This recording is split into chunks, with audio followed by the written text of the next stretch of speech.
বানিয়াকুইন নামে একটা গ্রাম ছিল। সেই গ্রামের মানুষ অনেক কষ্ট করে ফসল ফলাতো। একদিন তিনজন কৃষক কাজ শেষে বাড়ি ফিরে যাবে। এমন সময়, না না, এ কি হচ্ছে? আমাকে কে নিয়ে যাচ্ছে? আমাকে ধরো, আমাকে বাঁচাও। এ কি হলো রে নয়ন? রাজীব রে হঠাৎ কে লইয়া গেল? কাকা, আমিও বুঝতেছি না হঠাৎ এইটা কি হইলো। শুধু দেখলাম একটা দরজার ভিতর থেকে আলো বাইর হইয়া রাজীব বাইরে টাইনা লইয়া গেল। আমিও তো তাই দেখলাম, কিন্তু কই লইয়া গেল? কখন ওর বাড়ি গিয়া কি কই মনে কি আর করবো, যা হইছে তাই করতে হইব। চলো তাড়াতাড়ি।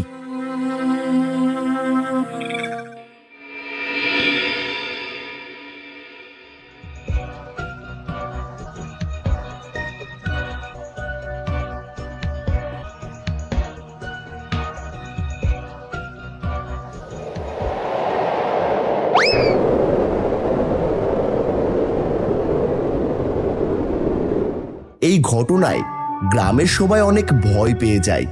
এরপর তারা সবাই মিলে মহারাজের কাছে গিয়ে উপস্থিত হয়। বলুন, আপনারা কেন এসেছেন?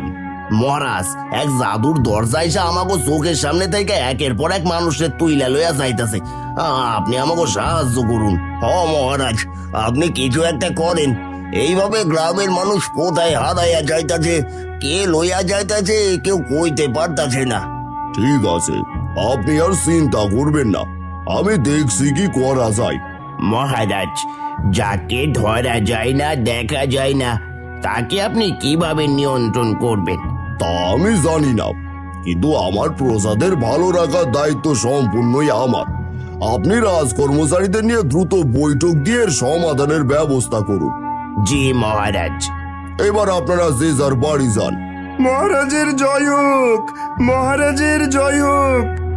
অনেক খুঁজেও রাজকর্মচারীরা জাদুর দরজার সমাধান বের করতে পারে না। এদিকে ওই জাদুর দরজা মানুষকে তার মধ্যে নিতেই থাকে। একদিন রাজা রানী আর রাজকুমারী বাগানের সৌন্দর্য দেখছিল।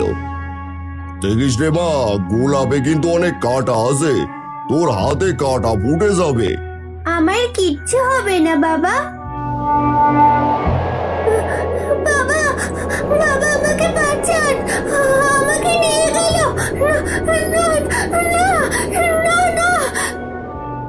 না, এ হতে পারে না। আমার একমাত্র মেয়েটাকেও ওই জাদুর দরজা নিয়ে গেল, আমি কিছুই করতে পারলাম না। মন্ত্রী, বলুন মহারাজ। কি বলবো, আপনার ওই জাদুর দরজার কিছুই করতে পারেননি, যার কারণে আজ এই জাদুর দরজা আমার একমাত্র মেয়েকেই তুইলে লইয়া গেছে। ক্ষমা করবেন মহারাজ, রাজকুমারীকে তুলে নিয়ে যাওয়া আসলেই অনেক দুঃখজনক কথা, কিন্তু আমরা অনেক চেষ্টার পরে ওই জাদুর দরজার কোনো সন্ধানই পাইনি। তাহলে আপনি সারা রাজ্যে ঘোষণা দিয়ে দিন, যে জাদুর দরজার সন্ধান দিতে পারবে তারে আমি অনেক অর্থ দিয়ে পুরস্কৃত করব। জি মহারাজ, আমি এখনই সব কিছুর ব্যবস্থা করছি।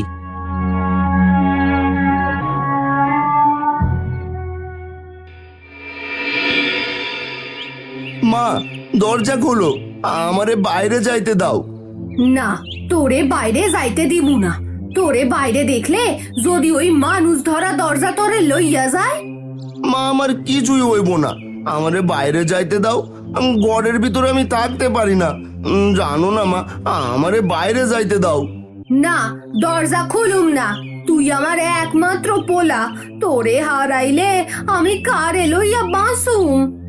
আমি শেষবারের মতো কইতাছি, দরজা খোলো, তা না হইলে আমি বেড়া কাইটা বাইরে চলে যামু। কি গো সাসি, পোলাটারে আটকায় রাখছো? হ, আটকাইয়া রাখছি। জানিস না ওই কেমন? একবার বাইরে বার হইতে পারলে পরে আর খুঁজা পাওয়া যাইব না। এমনি জোয়ান জোয়ান পোলা গো বাইসা বাইসা ওই মানুষ ধরা দরজা লইয়া যাইতাছে। ওরে সাইরা দাও, এইমাত্র শুইনা আইলাম রাজা ঘোষণা দিছে যে ওই জাদুর দরজার সন্ধান দিতে পারবো তারে নাকি অনেক অর্থ দিয়ে পুরস্কৃত করা হইব। তোমার পোলার মাথায় যে বুদ্ধি, ওই যারা এইটা করার মতো কেউ নাই। লাগবো না অর্থ, আমার একমাত্র পোলা, ওরে আমি হারাইতে চাই না। ঠিক আছে, তাইলে আর কি করার, আমি যাই। এমনিতেই তো বাস হোক বা কাল তুইলা লইয়া যাইবই। হ হ, যা।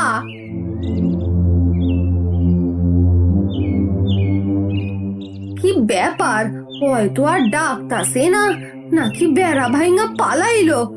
যাই তো, গিয়া দেহি।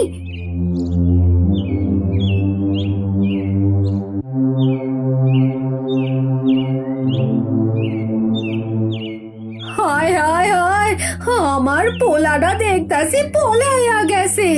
ওই আমার কথা একবারও ভাবলো না। ওরে তুইয়া আমি থাকবো কেমনে? যেভাবে হোক ঘর থেকে তো বাইর হয়ে পারছি, আর এত সহজে বাড়িতে যাইতেছি না। কিন্তু ওই মানুষ ধরা দরজারে না থামাইলে শান্তি মতো থাকতেও পারুম না। যেভাবে হোক ওই দরজার রহস্য আমারে বার করতেই হইব। বাবা লালন, তুই বাড়ি থেকে বার হইতিস কেন? দেখতাছিস না গ্রামের কোনো মানুষ ঘর থেকে বাইর হইতাছে না? তা সবাই যখন ঘরে লুকিয়ে আছে, তাহলে আপনি বাইর হইতেছেন কেন? আমার তো আপনার দেখে সন্দেহ হইতেছে। কি যে কস, আমি বুইড়া মানুষ, এসব করবো কেমনে? আর ওইটা কোনো সাধারণ মানুষের কাজ না। ওই দরজা শুধু জোয়ান জোয়ান পোলা মাইয়া লইয়া যাইতাছে। আচ্ছা কাকা, আপনি কি কইতে পারবেন ওই দরজা কোন দিক থেকে আসে আর কোন দিকে যায়? আমি কখনো দেখি নাই, তবে শুনছি পশ্চিমের পাহাড়ের দিক থেকে আসে, আবার ওই দিকেই চইলা যায়, কিন্তু কেউ সাহস করে ওই দিকে যায় না। তাইলে তো একবার পশ্চিমের পাহাড়ে গিয়ে দেখতে হইব। কি ভাবতাছ? কিছু না। ও, কিছু ভাবতে হইব না। মায়ের পোলা মায়ের কোলে ফিরা যাও। যাইতাছি।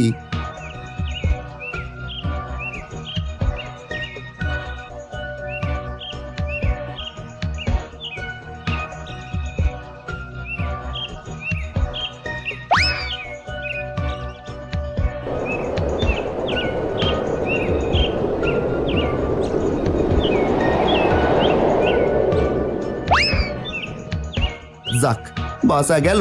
তার মানে ওই জাদুর দরজা ওই পাহাড়ের ওই পাশেই থাকে। কিন্তু ওইখানে কি করে এটা দেখতে হইব?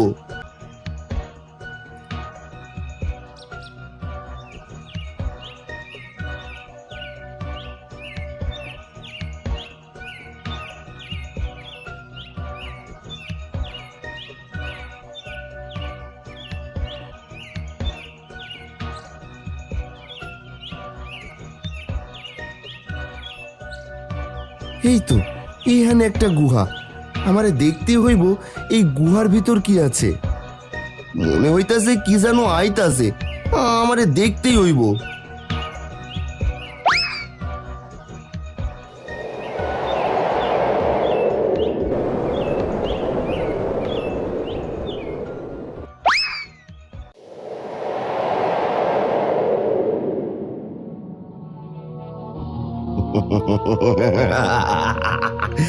মালিক, আর একজনকে ধরে নিয়ে এসেছি। একেও বন্দি করে ফেল। আর অমাবস্যার রাতের আগে আমার আরো অনেক মানুষ দরকার, অনেক যুবক যুবতীকে দরকার। তাড়াতাড়ি ব্যবস্থা কর। যে হুকুম মালিক।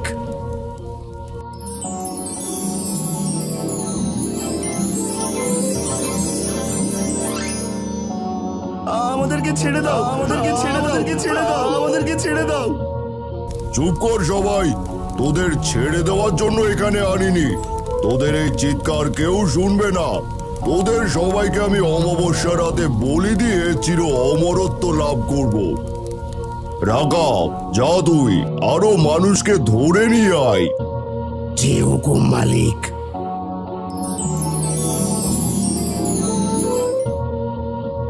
তার মানে এই দুষ্টতান্ত্রিক এইভাবে গ্রামের মানুষদের অপহরণ করতেছে। কিন্তু এই তান্ত্রিকরে কিভাবে শায়েস্তা করবো সেটাই ভাবতে হইব। পেয়েছি।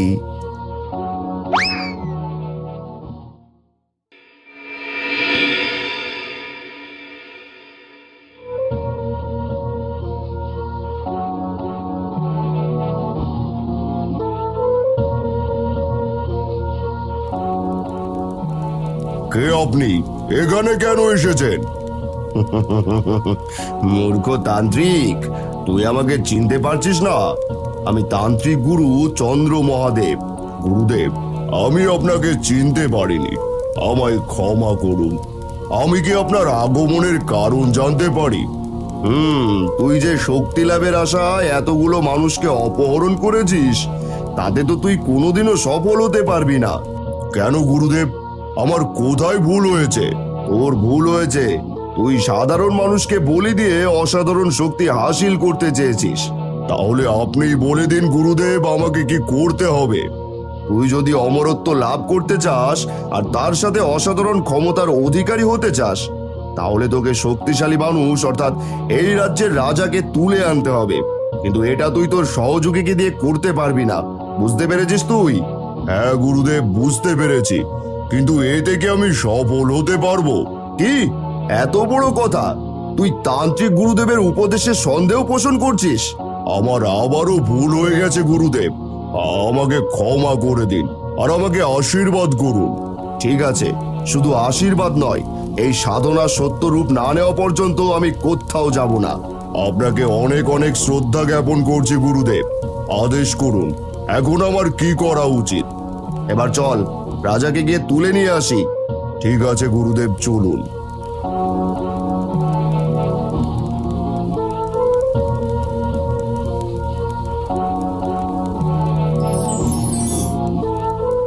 মালিক, আপনি কোথায় যাচ্ছেন? আর আপনার সাথে ইনি কে? ইনি আমার গুরুদেব, আমি গুরুদেবের সাথে রাজাকে তুলে আনতে যাচ্ছি। আমি থাকতে আপনাদের এত কষ্ট করতে হবে কেন? হুকুম করুন, আমি গিয়ে রাজাকে তুলে নিয়ে আসছি। না, তোকে যেতে হবে না।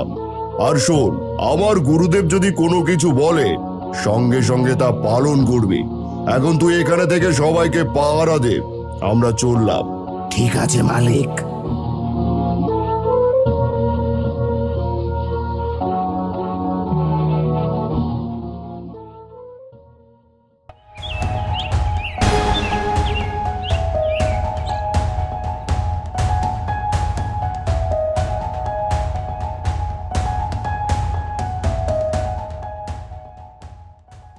এই অসময়ে তান্ত্রিক গুরুদেবের আগমনের কারণটা কি? মহারাজ, এই রাজ্যের অনেক প্রজাসহ রাজকুমারীও ওই জাদুর দরজার কবলে পড়ে নিখোঁজ। তাদের অবস্থান সম্পর্কে জেনে আমরা এখানে উপস্থিত হয়েছি।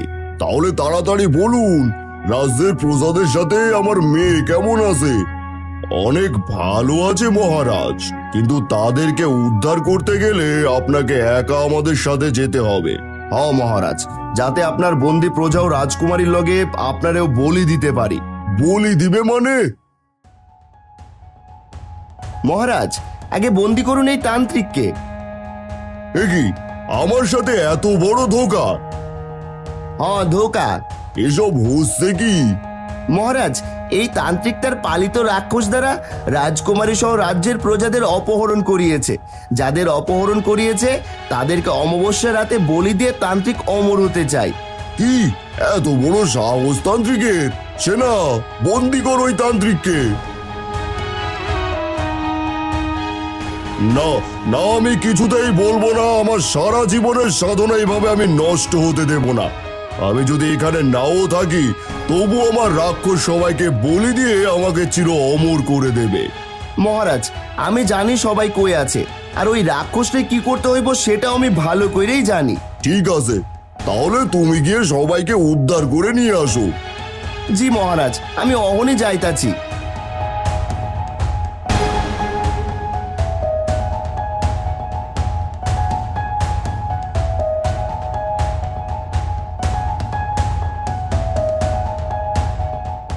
মালিক, আপনি একা কেন?